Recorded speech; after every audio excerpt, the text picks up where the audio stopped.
ma première question est comment fait vous, parce que les scénarios, les dessins, les collègues, c'est complément libre. Oui. Comment faire tout? Ah, comment faire tout? Oui. Moi je suis uniquement dessinateur, donc je travaille avec un scénariste. Après, je reçois toujours vraiment un séquencier avec la précision de ce que je dois dessiner dans les cases, tout ça. Et après on discute beaucoup avec le scénariste parce qu'on essaie de s'influencer entre guillemets pour dire tiens regarde là tu as décrit ça comme ça mais si je le fais comme ça qu'est-ce que tu en penses? Ah oui c'est mieux. Et du coup moi à ce moment là derrière je vais faire autrement. Donc on est vraiment on est deux personnes différentes, chacun notre spécialité. Je ne suis pas du tout scénariste et j'adore travailler avec des scénaristes. Mais du coup on a beaucoup de dialogue entre nous pour vraiment s'investir. Lui s'investit dans le dessin comme moi je peux m'investir dans le scénario. Mais après on a vraiment nos spécificités donc on laisse faire, on se fait un peu confiance l'un et l'autre sur nos spécificités. Avec à Espagne, nous avons les deux volumes du Franck, Oui. vous savez. Pourquoi la moitié des dialogues, au moins des dialogues, sont amputés? Cela va-t-il changer progressivement?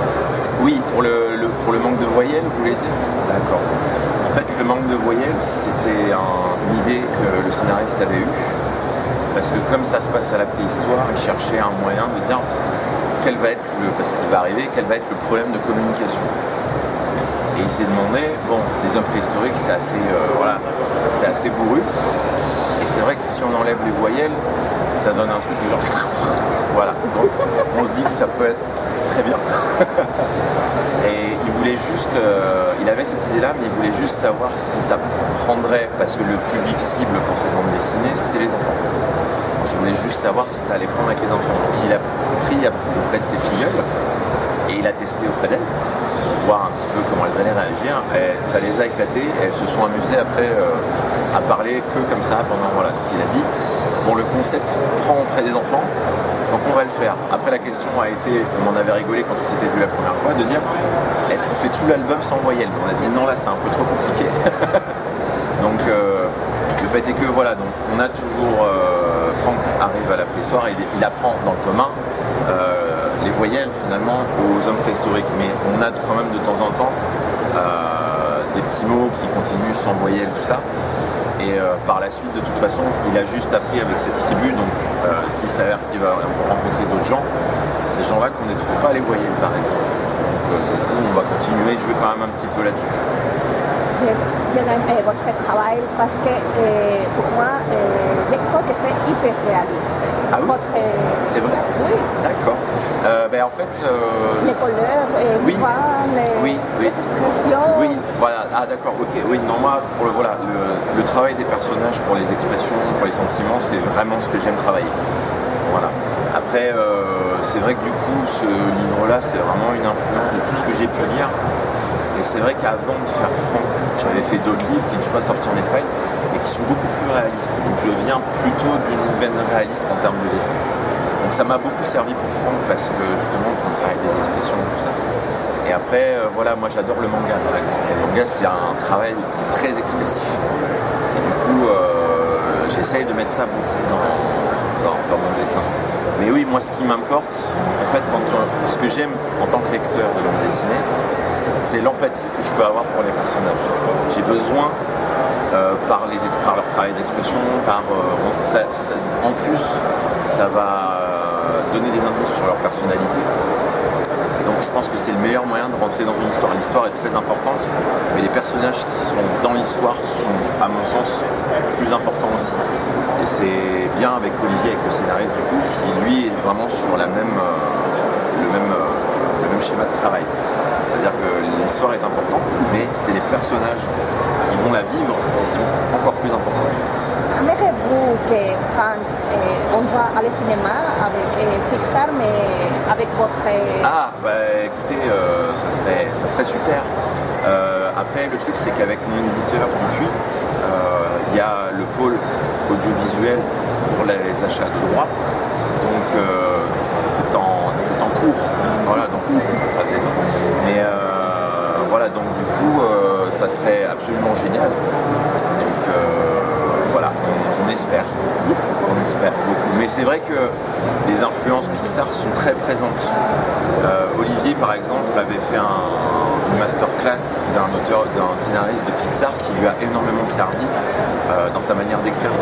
Je pense qu'on retrouve beaucoup de Pixar dans Franck parce que c'est une influence qu'on a en commun, vraiment. Voilà. Une couleur? Oui, j'ai un coloriste, tout à fait. Vous préférez? En fait, j'ai fait les couleurs sur un album avant. J'aime bien faire les couleurs, mais sur des illustrations.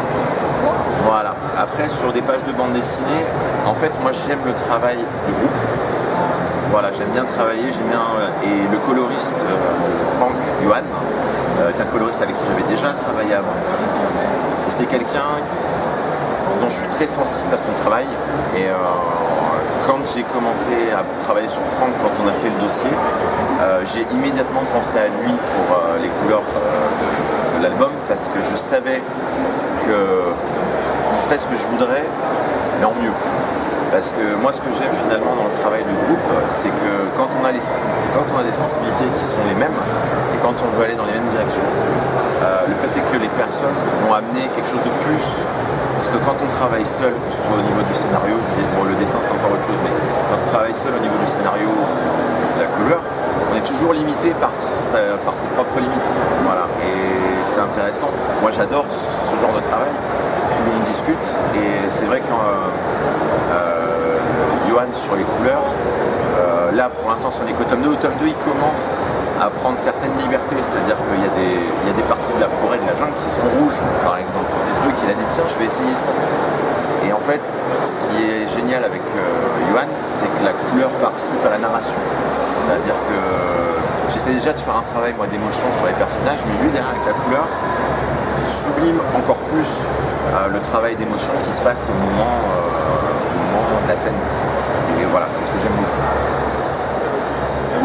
Pourquoi pensez-vous que le lecteur voit Franck comme une histoire très spontanée? Spontanée? Oui. Mais on a eu beaucoup de gens en effet qui nous ont dit on a adoré parce que voilà c'est. Oui.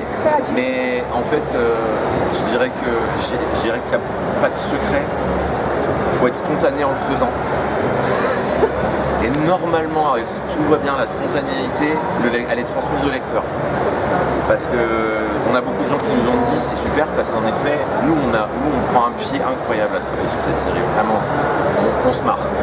Vraiment on se marre, on est vraiment totalement investi dans l'histoire et dans les personnages. Et du coup on investit énormément émotionnellement quand on travaille dessus.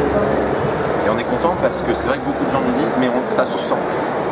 Il y a beaucoup de gens qui ressentent justement ce plaisir. Et donc, je dirais qu'il n'y a pas de secret. Peut-être que des fois ça prend pas.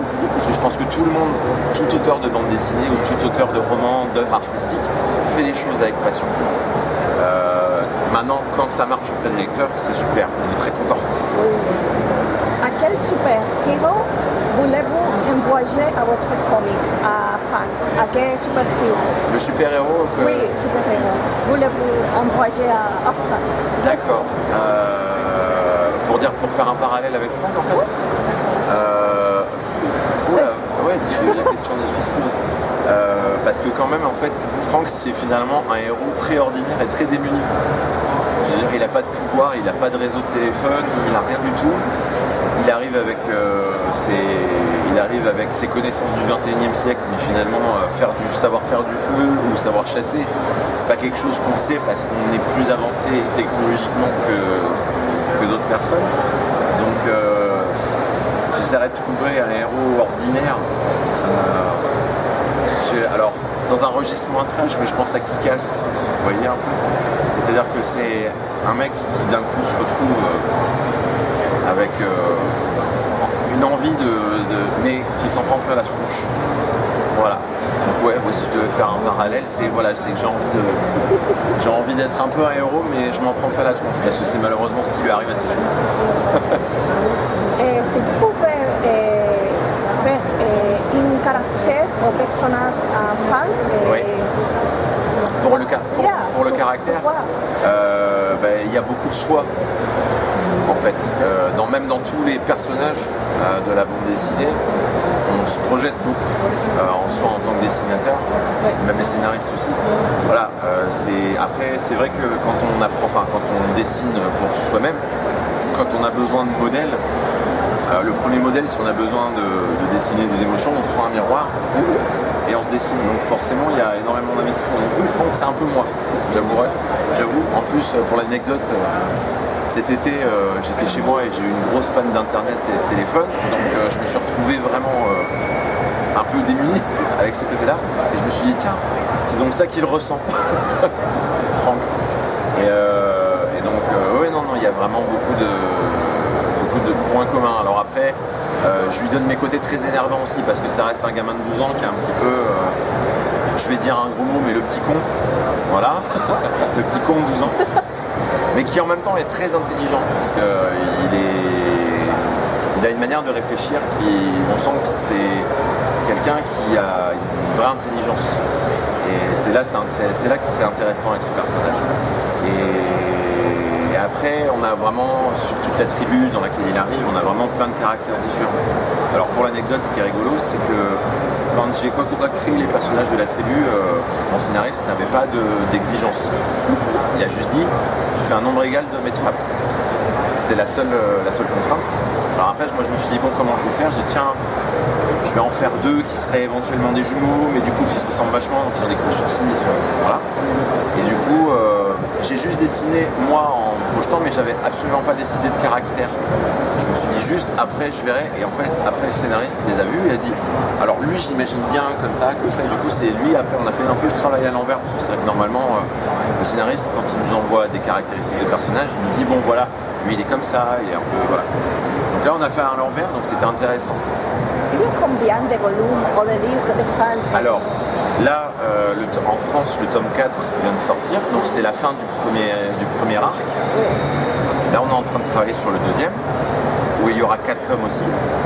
Et en fait, pour l'instant, on n'a pas de plan parce qu'on a plein d'idées. Et comme on a dit, tant que notre éditeur nous dira « Allez-y les gars, continuez », on continuera. En fait, voilà, c'est comme on a dit, là ça se passe à la préhistoire. La préhistoire c'est vraiment un axe majeur qui va demeurer un moment. Mais il y a aussi le voyage dans le temps. Donc après les possibilités, elles sont assez vastes. On a quelques idées, on a au moins des idées qui sont très claires pour 3 cycles, donc 12 tomes. Parce qu'on envisage toujours 4 tomes par cycle.